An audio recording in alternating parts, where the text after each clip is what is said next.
दोस्तों, सबसे पहले सब्सक्राइब करें, नोटिफिकेशन बेल दबाएं और सबसे पहले वाली ऑप्शन ऑल करें, जिससे हमारी आने वाली नई वीडियो की नोटिफिकेशन आपको फ़ौरन मिल जाएगी।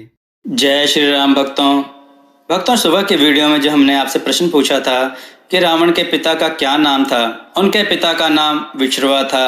चलिए भक्तों, आज की कथा श्रवण करते हैं। आज की कथा है ब्राह्मणी का ब्राह्मण पर क्रोध करना तथा ब्राह्मण द्वारा ब्राह्मणी को सुअर, शिकारी तथा गीदड़ की कथा सुनाना। आइए ये रोचक कथा श्रवण करें। एक बार की बात है, एक निर्धन ब्राह्मण परिवार रहता था। एक समय उनके यहाँ कुछ अतिथि आए। घर में खाने पीने का सारा सामान खत्म हो चुका था। इसी बात को लेकर ब्राह्मण और उसकी पत्नी में यह बातचीत हो रही थी।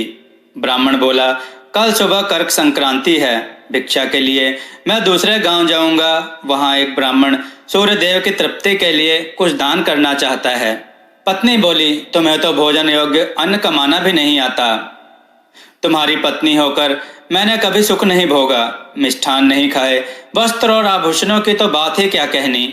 ब्राह्मण बोला, देवी तुम्हें ऐसा नहीं कहना चाहिए। अपनी इच्छा के अनुरूप धन किसी को नहीं मिलता। पेट भरने योग्य अन्न तो मैं ले ही आता हूँ। इससे अधिक की तृष्णा का त्याग कर दो। अति तृष्णा के चक्कर में मनुष्य के माथे पर शिखा हो जाती है। ब्राह्मणी ने पूछा, यह कैसे? तब ब्राह्मण ने सुअर, शिकारी और गीदड़ की यह कथा सुनाई। एक दिन एक शिकारी शिकार की खोज में जंगल की ओर गया। जाते जाते उसने वन में काले अंजन के पहाड़ जैसा काला बड़ा सुअर देखा। उसे देखकर उसने अपने धनुष की प्रत्यंचा को कानों तक खींचकर निशाना मारा। निशाना ठीक स्थान पर लगा। सुअर घायल होकर शिकारी की ओर दौड़ा। शिकारी भी तीखे दांतों वाले सुअर के हमले से गिरकर घायल हो गया। उसका पेट फट गया। शिकारी और शिकार दोनों का अंत हो गया। इसी बीच एक भटकता और भूख से तड़पता गीदड़ वहां आ निकला।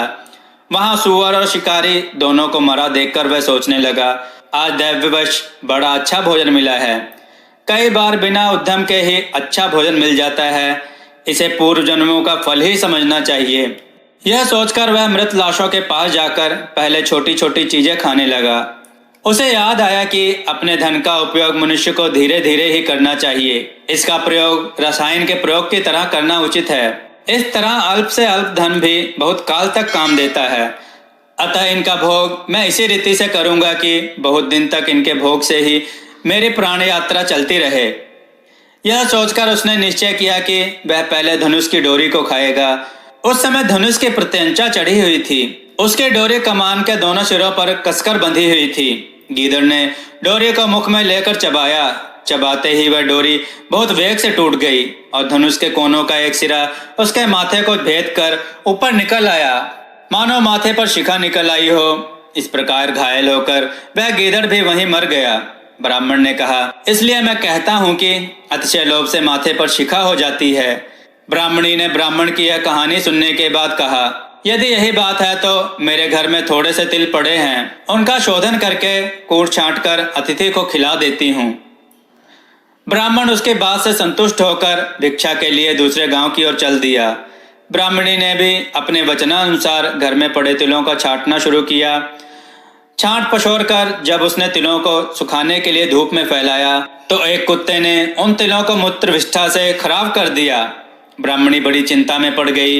यही तिल थे जिन्हें पकाकर उसने अतिथि को भोजन देना था। बहुत विचार के बाद उसने सोचा कि अगर वह शोधित तिलों के बदले अशोधित तिल मांगेगी तो कोई भी दे देगा। इनके उच्छिष्ट होने का किसी को पता ही नहीं चलेगा। यह सोचकर वह उन तिलों को छाछ में रखकर घर घर घूमने लगी और कहने लगी, कोई इन छटे हुए तिलों के स्थान पर बिना छटे हुए तिल दे दे। अचानक यह हुआ कि ब्राह्मणी तिलों को बेचने एक घर में पहुंच गई और कहने लगी कि बिना छटे हुए तिलों के स्थान पर छटे हुए तिलों को ले लो। उस घर की गृह स्वामिनी जब यह सौदा करने जा रही थी तब उसके लड़के ने, जो एक बहुत ही विद्वान पढ़ा हुआ था, कहा, माता इन तिलों को मत लो। कौन पागल होगा जो बिना छटे तिलों को लेकर छटे हुए तिल देगा? यह बात निष्कारण नहीं हो सकती। अवश्य इन छटे तिलों में कोई दोष होगा। पुत्र के कहने से माता ने यह सौदा नहीं किया। ब्राह्मणी अपना सा मुंह लेकर घर को लौट आई और शाम को जब ब्राह्मण घर वापस आया तो उसने ब्राह्मण को सारी बात कह सुनाई। ब्राह्मण ने अपने अतिथियों से हाथ जोड़कर क्षमा मांगी फिर ब्राह्मण जो कुछ भिक्षा में लेकर आया था उसे पकाकर अपने अतिथि को दिया। इससे अतिथि प्रसन्न हो गए और ब्राह्मणी को यह शिक्षा मिली कि हमसे चतुर और भी व्यक्ति हो सकते हैं इस दुनिया में। भक्तों, आपको यह कथा कैसी लगी? अपने विचार और सुझाव कमेंट के रूप में हमें अवश्य दें।